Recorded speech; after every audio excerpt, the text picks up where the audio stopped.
It began with screams, not of pain, but of panic, voices rising in disbelief, phones buzzing incessantly, men and women rushing into the banking hall with papers clutched in their trembling hands. The marble floor that once echoed with the quiet footsteps of customers now thundered with chaos. Desperate cries filled the air. "Where is our money? How could this happen?" Security guards were overwhelmed, unable to contain the furious crowd. And at the center of it all, behind the glass walls of his office, sat the man whose empire was crumbling. His suit was still immaculate, his tie perfectly knotted, yet his face carried the weight of thousands of broken dreams. His name was Charles Ocone, and until that day, he had been hailed as a financial genius. To many, he was the face of wealth creation, the man who had promised ordinary Nigerians a chance to rise above poverty. But beneath the polished smile and carefully rehearsed words lay a secret so dangerous, it would shake the very foundation of trust in the system. Charles Okone's journey began in the small town of Ikit-Ekpene. His father was a schoolteacher, his mother a petty trader. They lived modestly, often struggling to make ends meet, but they valued education above all else. Charles excelled in school, a bright boy with ambition burning in his chest. He dreamed of breaking free from poverty, of walking among the elite. At university, he studied finance, often telling his classmates that one day he would change the way Nigerians invested their money. Those words, spoken with youthful zeal, would echo years later in ways he could not have imagined. After graduation, Charles worked in several banks, learning the language of money, the systems that govern trust, and the loopholes that few noticed. He rose quickly, admired for his brilliance, respected for his composure. Yet behind his calm eyes, he nursed a hunger not just to be rich, but to be untouchable. In 2010, he resigned from his job and founded Prime Trust Investments Limited. Its promise was simple: to give ordinary people extraordinary returns. "Your money should work for you," Charles declared at the launch. The slogan was catchy, the suits expensive, the brochures glossy.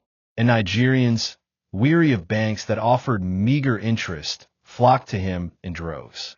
The scheme was brilliant in its simplicity. Charles offered returns of 15% monthly, a figure that defied financial logic, but hope often triumphs over reason. From market women in ABA to civil servants in Abuja, from young graduates in Lagos to retirees in Port Harcourt, everyone wanted in. They sold land, withdrew pensions, borrowed from friends, all to place their money in the hands of the man who seemed destined to rewrite financial history. And for a time it worked. Payouts were made on schedule, lives were transformed, testimonies spread like wildfire. People who had never seen more than a few thousand naira in savings suddenly spoke of investments, profits, and dreams realized. Charles became a household name, hailed as the savior of the common man. But every empire built on deception has cracks. Behind the scenes, Charles knew that no legitimate investments backed the promised returns. The system thrived only as long as new money flowed in to pay off old investors. Each month, he juggled figures, moved funds between accounts, and silenced doubts with charisma. For every question raised, there were 10 testimonies to drown it out. His charm disarmed critics. His philanthropy won him accolades. He donated to orphanages, sponsored scholarships, funded churches, and appeared on television programs where he spoke of lifting Nigerians out of poverty. But in the quiet of night, when the applause faded and the cameras turned away, he stared at spreadsheets that told the truth. The numbers would not hold forever. It was in 2016 that the first tremors appeared. The economy dipped, oil prices fell, and many Nigerians tightened their belts. New investments slowed, but withdrawals continued. Charles, desperate to maintain the illusion, dipped into his personal accounts, liquidated assets, and even took loans. To the public, nothing had changed. Prime Trust was still the miracle machine. But to those close to him, the pressure was visible. He grew irritable, lost weight, and often locked himself in his office for hours. His wife, Adora, pleaded with him to step away, to confess, to salvage what little remained before it collapsed completely. But Charles was in too deep. If I stop now, everything ends. If I continue, maybe, just maybe I can turn around. By 2018, the bubble was bursting. Word spread of delayed payments, excuses piled up, and rumors began to circulate. Social media, once filled with testimonies, now buzzed with complaints. Journalists sniffed around, regulators raised eyebrows, and angry investors demanded answers. Charles doubled down, staging elaborate events to reassure his followers. He hired musicians for concerts, rolled out luxury cars for appearances, and promised even greater rewards for patience. But patience is a fragile currency, and in the world of finance, trust evaporates faster than smoke. The day of reckoning arrived in July 2019. Hundreds stormed Prime Trust offices nationwide, demanding their money.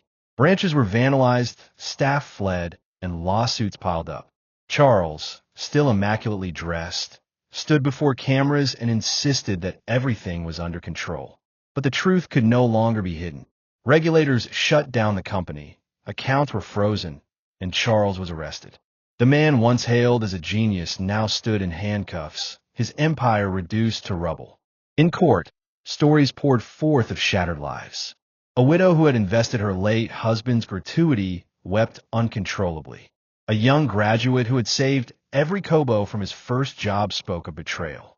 A pastor who had convinced his congregation to invest hung his head in shame. The numbers were staggering. Billions lost, futures destroyed, trust annihilated. Charles listened, sometimes stoic, sometimes with tears streaming down his face. His defense was simple. I never intended to defraud anyone. I believed I could make it work. I only wanted to give Nigerians hope. But intentions cannot erase consequences, and the weight of his actions bore down on him like a mountain. As he was led away, journalists thrust microphones at him, shouting questions. One asked, "Mr. Okon, was it worth it?" Charles paused, his eyes clouded, his voice low. "I want to build an empire. Instead, I build a prison, not just for myself, but for thousands." And so the story of Prime Trust investments became a cautionary tale, a reminder that not all that glitters is gold, that greed often wears the mask of opportunity, and that the line between vision and illusion can be dangerously thin.